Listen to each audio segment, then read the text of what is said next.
ಮಹಾರಾಷ್ಟ್ರದಲ್ಲಿ ಜನವರಿ 15ರಂದು ನಗರದ ಸ್ಥಳೀಯ ಸಂಸ್ಥೆಗಳ ಚುನಾವಣೆ ನಡೆಯಲಿದೆ. ಆದರೆ ಚುನಾವಣೆಗೂ ಮುನ್ನವೇ ಅವಿರೋಧ ಆಯ್ಕೆಯಲ್ಲಿ ಬಿಜೆಪಿ ಮತ್ತು ಅದರ ನೇತೃತ್ವದ ಮಹಾಯುತಿ ಮೈತ್ರಿಕೂಟದ ಮಿತ್ರಪಕ್ಷಗಳ ಅಭ್ಯರ್ಥಿಗಳು ಮೇಲುಗೈ ಸಾಧಿಸಿದ್ದಾರೆ. ರಾಜ್ಯಾದ್ಯಂತ ಬಿಜೆಪಿ ಮತ್ತು ಅದರ ಮಹಾಯುತಿ ಮಿತ್ರಪಕ್ಷಗಳು 70 ಸ್ಥಾನಗಳನ್ನು ಅವಿರೋಧವಾಗಿ ಗೆದ್ದಿವೆ. ಈ ಆಯ್ಕೆಯನ್ನ ಖಂಡಿಸಿರುವ ವಿರೋಧ ಪಕ್ಷಗಳು ಆಡಳಿತ ಪಕ್ಷದ ಬೆದರಿಕೆ ಮತ್ತು ಹಣವನ್ನು ಬಳಸಿಕೊಂಡು ಅಭ್ಯರ್ಥಿಗಳನ್ನು ಕಣದಿಂದ ಹಿಂದೆ ಸರಿಯುವಂತೆ ಮಾಡಿದೆ ಎಂದು ಆರೋಪಿಸಿವೆ. 70 ಅಭ್ಯರ್ಥಿಗಳು ಅವಿರೋಧವಾಗಿ ಆಯ್ಕೆಯಾದವರು, 2 ಹೊರತುಪಡಿಸಿ ಉಳಿದವರೆಲ್ಲರೂ ಆಡಳಿತ ಪಕ್ಷಗಳಿಗೆ ಸೇರಿದವರು. ರಾಜ್ಯ ಚುನಾವಣಾ ಆಯೋಗದ ಪ್ರಕಾರ ನಾಗರಿಕ ಸಂಸ್ಥೆಗಳ ಚುನಾವಣೆ ಜನವರಿ 15ರಂದು ನಡೆಯಲಿದ್ದು, ಜನವರಿ 16ರಂದು ಎಣಿಕೆ ನಡೆಯಲಿದೆ. ಅವಿರೋಧವಾಗಿ ಆಯ್ಕೆಯಾದ 70 ಅಭ್ಯರ್ಥಿಗಳಲ್ಲಿ 44 ಮಂದಿ ಬಿಜೆಪಿಯವರು, 22 ಮಂದಿ ಏಕನಾಥ್ ಶಿಂದೆ ನೇತೃತ್ವದ ಶಿವಸೇನೆಯವರು ಮತ್ತು 2 ಅಜಿತ್ ಪವಾರ್ ನೇತೃತ್ವದ ಎನ್ಪಿಸಿಯವರಾಗಿದ್ದಾರೆ. ಒಬ್ಬ ಅಭ್ಯರ್ಥಿ ಇಸ್ಲಾಮಿಕ್ ಪಕ್ಷಕ್ಕೆ ಸೇರಿದವರಾಗಿದ್ದರೆ ಇನ್ನೊಬ್ಬ ಸ್ವತಂತ್ರ ಅಭ್ಯರ್ಥಿ.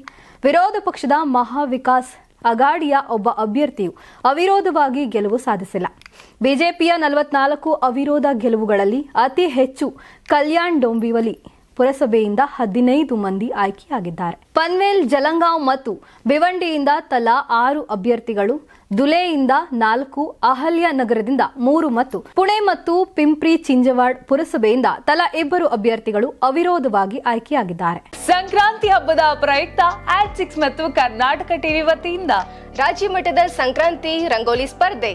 ಕಾರ್ಯಕ್ರಮದ presenting sponsor Saptagiri NPS university. Associate sponsor Jeeni slim. Jeeni ಮನೆಯಲ್ಲಿದ್ರೆ ನೀವು ಸ್ಲಿಮ್ ಆಗೋದು guarantee.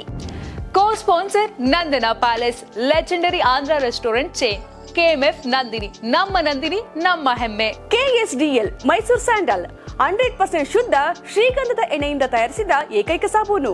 Shri Sai gold palace, ನಿಮ್ಮ ವಿಶೇಷ ಸಂದರ್ಭಗಳ ಸಂಗಾತಿ. ರಾಜ್ಯಾದ್ಯಂತ ಬೆಂಗಳೂರು ಸೇರಿ 35 ಕೇಂದ್ರಗಳಲ್ಲಿ ಸಂಕ್ರಾಂತಿ ರಂಗೋಲಿ ಸ್ಪರ್ಧೆ. ರಂಗೋಲಿ ಬಿಡಿ, ಆಕರ್ಷಕ ಬಹುಮಾನ ಗೆಲ್ಲಿ. ಜಿಲ್ಲಾವಾರು ವಿಜೇತರಿಗೆ ಬೆಂಗಳೂರಿನಲ್ಲಿ ಜನವರಿ 18ರಂದು ಗ್ರ್ಯಾಂಡ್ ಫಿನಾಲೆ. ಅರ್ಹತಾ ಸುತ್ತಿನ ಮೊದಲ ಬಹುಮಾನ 5,000 ರೂಪಾಯಿ, ದ್ವಿತೀಯ ಬಹುಮಾನ 3,000 ರೂಪಾಯಿ, ತೃತೀಯ ಬಹುಮಾನ 2,000 ರೂಪಾಯಿ. ಫಿನಾಲೆಯ ಮೊದಲ ಬಹುಮಾನ 30,000 ರೂಪಾಯಿ, ದ್ವಿತೀಯ ಬಹುಮಾನ 20,000 ರೂಪಾಯಿ, ತೃತೀಯ ಬಹುಮಾನ 10,000 ರೂಪಾಯಿ. ಹೆಚ್ಚಿನ ಮಾಹಿತಿಗಾಗಿ ನೋಡ್ತಾ ಇರಿ ಕರ್ನಾಟಕ ಟಿವಿ. ನೀವು ಸಣ್ಣ ಆಗ್ಬೇಕಲ್ವಾ? ಅದು ಒಂದು ಉತ್ತಮ ಆಹಾರದಿಂದ ಸಣ್ಣ ಆಗ್ಬೇಕಲ್ವಾ? ಪ್ರತಿದಿನ ನಮ್ಮ ಜೀನಿ ಸ್ಲಿಮ್ ನ ಯೂಸ್ ಮಾಡಿ ಯಾವುದೇ ಸೈಡ್ ಎಫೆಕ್ಟ್ ಇಲ್ದಂಗೆ ನೀವು ಸಣ್ಣ ಆಗ್ತೀರಾ. ಯಾರಾಗ್ತಾರೆ ಎಂಎಲ್ಎ ಅಭ್ಯರ್ಥಿ 2028 ಶೀಘ್ರದಲ್ಲೇ. ಪ್ರತಿದಿನ ಒಂದೊಂದು ಕ್ಷೇತ್ರದ ಟಿಕೆಟ್ ಆಕಾಂಕ್ಷಿಗಳ ಸಂಪೂರ್ಣ ಮಾಹಿತಿ ಪೊಲಿಟಿಕಲ್ ಜರ್ನಲಿಸ್ಟ್ ಕೆಎಂ ಶಿವಕುಮಾರ್ ಅವರಿಂದ. ಕರ್ನಾಟಕದ ನಂಬರ್ 1 ಡಿಜಿಟಲ್ ಮೀಡಿಯಾ ನಿಮ್ಮ ನೆಚ್ಚಿನ ಕರ್ನಾಟಕ ಟಿವಿಯಲ್ಲಿ ಮಾತ್ರ.